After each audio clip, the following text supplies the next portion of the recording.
இவருக்கும் வணக்கம். கும்பராசினியர்களுக்கு நிகழ்ந்து கொண்டிருக்கும் மார்ச் மாதம் 12ஆம் தேதி மாசி மகம் மிக விமர்சையாக கொண்டாடப்பட இருக்கு. இந்த மாசி மகமான இன்றைய நாள் கும்பராசினியர்கள் 7 ஜென்மம் செய்த பாவங்கள் நீங்கி ரெட்டிப்பு பலன்கள் கிடைக்கக்கூடிய ஒரு நாளாக அமைஞ்சிருக்குதுங்க. அந்த வகையில் கும்பராசினியர்கள் இன்றைய நாளில் நீங்கள் என்ன செய்ய வேண்டும், என்ன செய்யக்கூடாது, என்ன செய்தால் என்ன மாதிரியான நன்மைகள் எல்லாம் ஏற்படும் என்பது குறித்தான முழுமையான பதிவை தான் இந்த வீடியோவில் நம்ம விரிவாக பார்க்க போகிறோம். இந்த வகையில இந்த கும்பராசினியர்களுக்கு மாசி மக திருநாளான இன்றைய நாள்ல என்ன மாதிரியான நன்மைகள் எல்லாம் ஏற்பட இருக்கு, குறிப்பா இந்த மாசி மகம் இந்த ஆண்டு எப்போது, இந்த நாளில் என்ன செய்தால் 7 ஜென்ம பாவங்கள் தீரும் என்று பார்க்கும்போது இந்த மாசி மாதம் என்பது சிவ வழிபாட்டிற்கு உரிய ஒரு மாதம் என்று தாங்க சொல்ல வேண்டும். இது புண்ணிய பலன்களையும் பல பிறவிகள் செய்த பாவங்களிலிருந்து விடுபட்டு நற்கதி அடையவும், பாவங்கள் மற்றும் தோஷங்களால் நமக்கு ஏற்படும் துன்பங்களிலிருந்து விடுபடவும் ஏற்ற ஒரு மாதமா அமைஞ்சிருக்குது. இந்த மாதத்தில் வரும் மற்றொரு சிறப்புக்குரிய நாள் மாசி மகமாகும். இந்த மாசி மகம் அன்று பல்வேறு கோவில்களிலும் தீர்த்தவாரி உற்சவம் நடைபெறுங்க. இந்த நாளில் மனிதர்கள் மட்டுமின்றி தெய்வங்களும் புனித நீராடுவது வழக்கமாக உள்ளது. அப்படிப்பட்ட இந்த மாசி மகம் அப்படின்னா என்ன என்று பார்க்கும்போது தமிழ் மாதங்களில் 9வது மாதமாக வரும் மாசி மாதத்திற்கு பல சிறப்புகள் உண்டு. அதில் முதன்மையாக இருப்பது மகா சிவராத்திரி. அதைத் தொடர்ந்து மிகவும் சிறப்புக்குரிய புண்ணிய நாளாக கருதப்படுவது மாசி மகமாகும். இந்த மாசி மாதத்தில் மகம் நட்சத்திரம் வரும் நாளை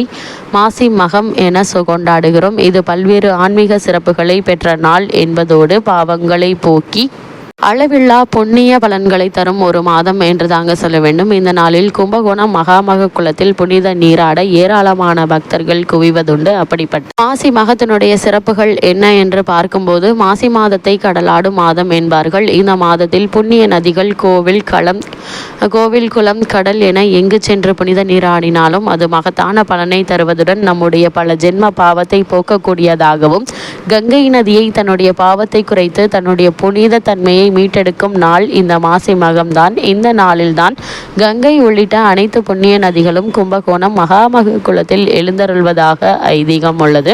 அதனால்தான் இந்த நாளில் நாமும் சென்று நீராடினால் நம்முடைய பாவங்களும் நீங்குவதுடன் கங்கை உள்ளிட்ட புண்ணிய நதிகளில் ஆசியும் கிடைக்கும் என சொல்லப்படுகிறது. அப்படிப்பட்ட இந்த மாசி மகத்தில் நடந்த முக்கிய நிகழ்வுகள் என்ன என்று பார்க்கும்போது தட்சனின் மகளாக அம்பிகை அவதரித்தது இந்த மாசி மகம் தினத்தில் தான் என சொல்லப்படுகிறது. குழந்தை இல்லாத தம்பதிகள் மாசி மகம் அன்று புனித நீராடினால் அவர்களுக்கு புத்திர பேறு கிடைக்கும் என நம்பிக்கை.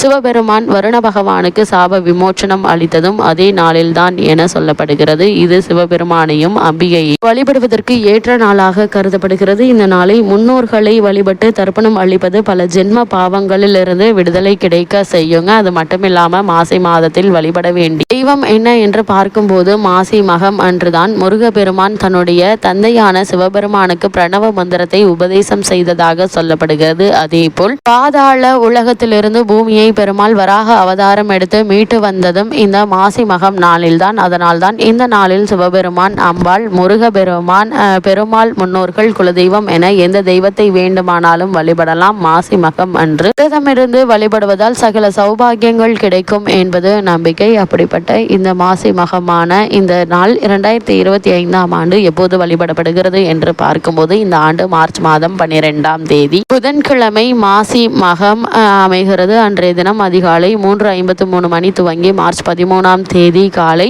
5:09 மணி வரை மகம் நட்சத்திரம் உள்ளது. அதேபோல் மார்ச் 12ஆம் தேதி காலை 10:50 மணி துவங்கி சதுர்தசி திதி உள்ளதால் சிவ வழிபாடு செய்வது மிக உகந்தது. சதுர்தசி சிவனுக்குரிய திதியாகும். இந்த திதியில் வழிபடுபவர்களுக்கு சிவபெருமானின் அருளும் பாவங்களிலிருந்து விடுதலையும் கிடைக்கும் என்பது நம்பிக்கை. முடிந்தவர்கள் அருகிலுள்ள நீர்நிலைகளுக்கு சென்று புனித நீராடலாம். அப்படிப்பட்ட இன்றைய நாளில் கும்பராசினியர்களுக்கு என்ன மாதிரியான நன்மைகள் எல்லாம் ஏற்பட இருக்கு என்று பார்க்கும்போது இக்காலகட்டத்தை பொறுத்த வரைக்கும் வரவுக்கேற்ற செலவுகள் காத்திருக்குதுங்க. ஏழரை சனியினுடைய காலத்தில் ஜென்ம சனி நடைபெறுகிறது. இப்போது இத்தருணத்தில் சனி, ராகு ஆகிய 2 கிரகங்களும் அவ்வளவு சாதகமாக இல்லைங்க. வீண் கவலைகள் மனதை அரிக்குங்க. ஜென்ம ராசியில் சூரியன் சஞ்சரிப்பதால உஷ்ண சம்பந்தமான உபாதைகள் ஏற்பட்டு மருத்துவ சிகிச்சை மூலம் குணம் கிடைக்குங்க. எதிர்காலத்தை பற்றிய கற்பனையான கவலைகள் மனதை வாட்டும். இருந்தாலும் இந்த மாசி மகத்திற்கு பிறகு வரவை விட செலவுகள் அதிகமாக இருந்தாலும் வருமானத்திற்கு வழி இருந்து கொண்டே இருக்குங்க. ஏதாவது ஒரு வகையில் வருமானம் இருந்து கொண்டே இருப்பதால நீங்கள் கடன் வாங்க வேண்டிய அவசியம் இருக்காது. அதே போல் நீங்கள் பண விஷயங்கள்ல மிக ஜாக்கிரதையாகவும் எச்சரிக்கையாகவும் இருப்பது அவசியங்க. இரவு நேரங்கள்ல வாகனம் ஓட்டுவதை கண்டிப்பாக தவிர்க்கணுங்க. திருமண முயற்சிகள்ல வரன் அமைவது தாமதமாகும். சில தருணங்கள்ல தவறான வரனை நிச்சயித்து விடுவதற்கான வாய்ப்புகள் இருக்கு. அதனால் கவனம் மிக மிக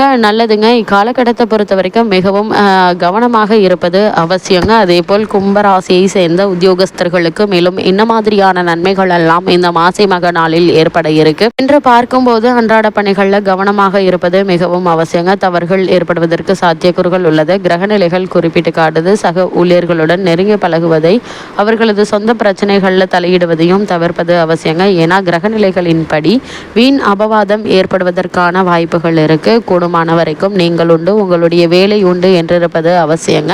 பண விஷயங்கள்ல அதிக ஜாக்கிரதையாக இருங்க. குறிப்பா அலுவலகத்தில் ஆவண பொறுப்பில் உள்ளவர்களும் பண பொறுப்பில் உள்ளவர்களும் அதிக எச்சரிக்கையோடும் கவனத்தோடும் இருப்பது அவசியங்க. பயிர் பிரச்சனைகள்ல அதாவது பிறர் பிரச்சனைகள்ல தலையிடாமல் ஒதுங்கி இருப்பது மிகவும் நல்லது. ஆரோக்கியத்திலும் எச்சரிக்கையாக இருப்பது அவசியம் என்பதை கிரகநிலைகள் மீண்டும் மீண்டும் அறிவுறுத்துதுங்க. கும்பராசியை சேர்ந்த தொழில் மற்றும் வியாபாரம் செய்பவர்களுக்கு மேலும் என்ன மாதிரியான நன்மைகள் எல்லாம் உங்களுடைய வாழ்வில் ஏற்பட இருக்கு என்று பார்க்கும்போது பெரும்பான்மையான கிரகங்கள் அனுகூலமற்ற நிலையில சஞ்சரிக்கிறாங்க. உற்பத்தியை சந்தை நிலவரத்திற்கு ஏற்ப அளவோடு வைத்துக் கொள்வது நல்லதுங்க.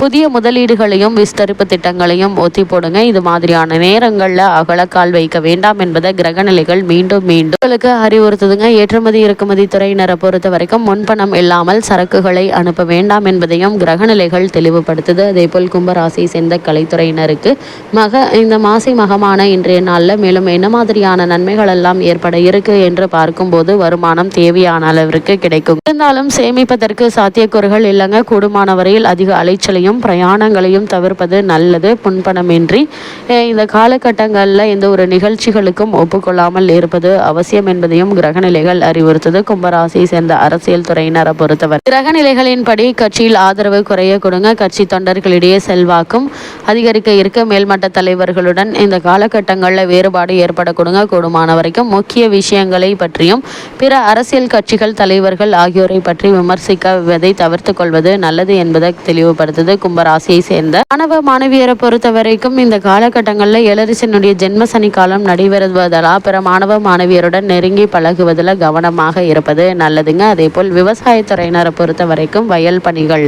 கடுமையாக தாங்க இருக்கும். இருந்தாலும் நீங்கள் கவலைப்படக்கூடிய அளவிற்கு பயப்படக்கூடிய அளவிற்கு எந்த ஒரு பிரச்சனையும் ஏற்படுவதற்கான வாய்ப்புகள் இல்லை என்பதால நீங்கள் தாராளமாக உங்களுடைய முயற்சிகளை மேற்கொள்ளலாங்க. அதே போல கும்பராசி சேர்ந்த பெண்மணிகளை பொறுத்த வரைக்கும் இந்த காலகட்டங்களில் நல்ல ஒரு முன்னேற்றங்கள் ஏற்பட்டாலும் ஜென்ம சனி நடைபெறுவதால் எல்லா விதத்திலுமே நீங்கள் பொறுமையை நிதானத்தையும் கடைபிடிப்பது அவசியம் என்பதை கிரகநிலை மீண்டும் மீண்டும் அறிவுறுத்தது. கும்பராசினியர்களுக்கு கிரகநிலைகளின் ரீதியாக கூறப்படும் பரிகாரம் என்ன என்று பார்க்கும்போது வீட்டிற்கு அருகாமையில் உள்ள நீர்நிலைகளில் புனித நீராடுவது எண்ணற்ற நன்மைகளை உங்களுடைய வாழ்வில் ஏற்படுத்தும்.